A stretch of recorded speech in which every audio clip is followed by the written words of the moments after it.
that we no longer have to burn fossil fuel to get energy. That's true.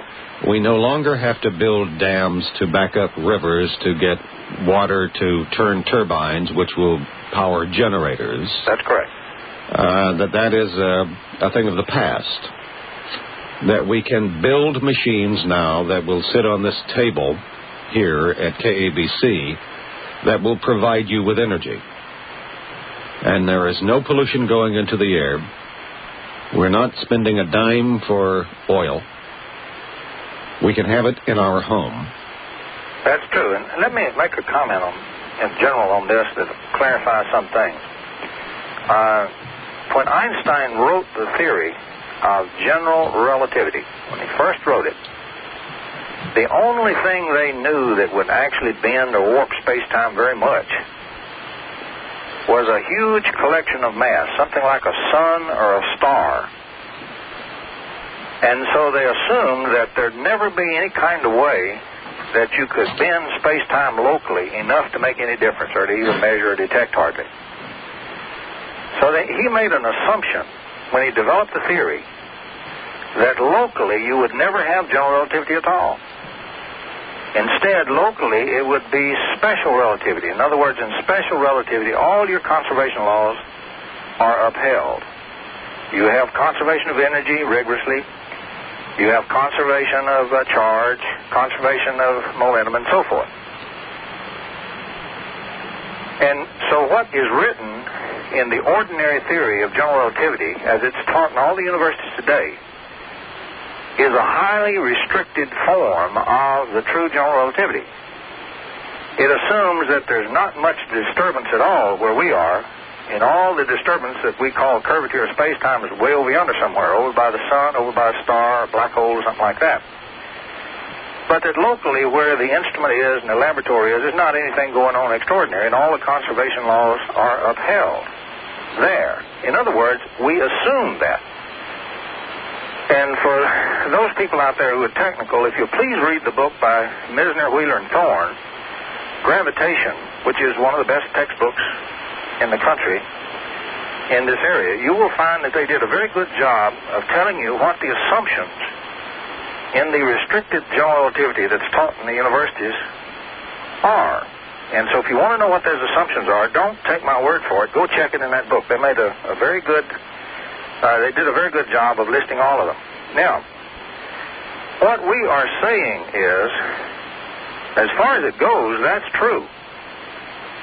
But we're saying that in the scalar electromagnetics approach, what we're really doing is electrogravitation. We are turning the energy of the electromagnetic field into gravitational field locally, right there where the instrument is.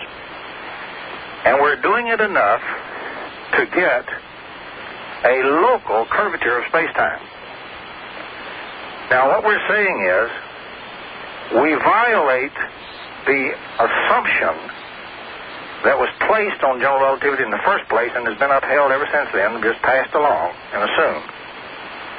But we do not violate in any shape, form, or fashion the unrestricted general relativity. If you remove that assumption from the textbook, then the textbook already verifies you can do what John and the other inventors like John are saying they have done, and in fact, in some cases that I have seen that they have done. We're looking at them here tonight. That's correct. What I'm saying is that there is a good, solid, theoretical basis for what is being done here already in physics. You don't have to take my word for it. Go into the physics book, change that assumption, and see what comes out. And when you do, you'll find out that, yes, indeed, if you have a curvature locally of space-time that is of any significance, you can extract free energy, and you do not have to conserve charge, and you do not have to conserve momentum. So I want to make one thing very clear. A law of physics, a law of nature, so to speak, is not cast in concrete. It is something that's a beautiful principle for a broad range of phenomena under very general assumptions. And almost all the time, those assumptions are upheld. But if you violate deliberately one or more of those basic assumptions that law assumes for it to be a law, then you can get around that law. And the problem in physics is when we make it dogma, not science. When we use the term a law of nature as if we had said an immutable law of God. You know, the rate of flow of time in physics used to be called immutable. Yeah. And before Einstein wrote relativity, it was unthinkable that the rate of flow of time itself could be changed. Now, today we know it can be changed. And yet, even though we know you can alter the flow of time, you can certainly slow it down and then speed it back up and then slow it down and speed it back up, and that is an alternation. That is a wave. We don't really want to believe that you can make time waves. Well, you know, Tom, we're looking at devices here which defy the second law of thermodynamics. That's correct, because if you have an undimmed space-time, if you have a Lorentz frame, then you're going to obey those laws. They are based on the assumption that you don't have a local curvature of space-time. And I assure you that if you do not get such a bending of space-time locally, you will not get what we're calling free energy. The universe will demand back from you everything that it gave you. That's right. Now, if you bend space-time, you have a river that's flowing through the universe, just like the ordinary physical river flows by your door or by a city. It's a more subtle river, but it is a real river, and general relativity, the standard textbooks of general relativity, verify that there is such a river there in that case.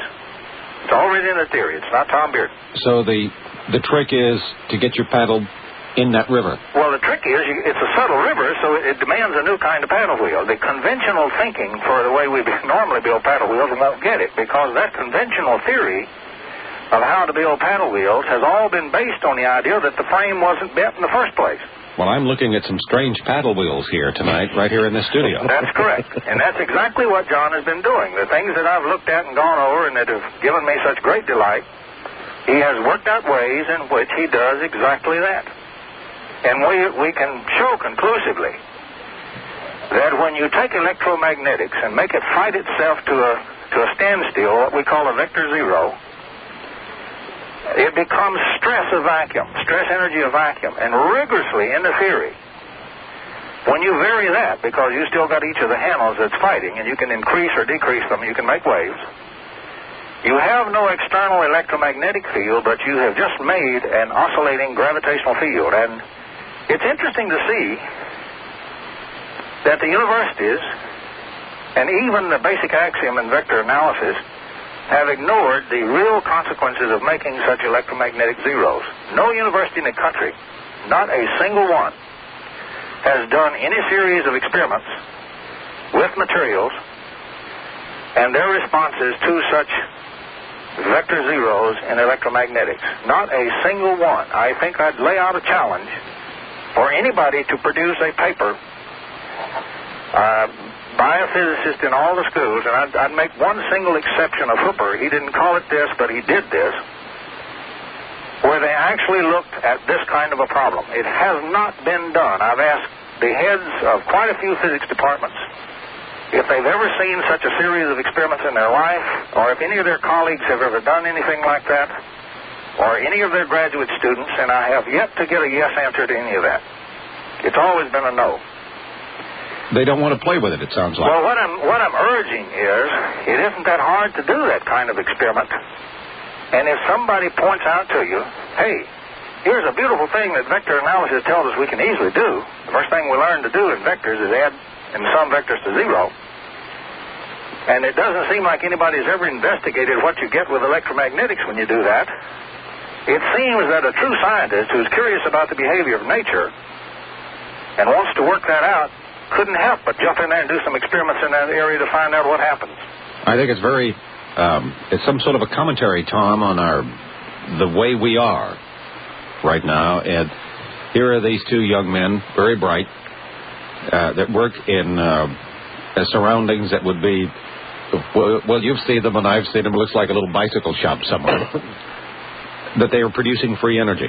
That's correct. And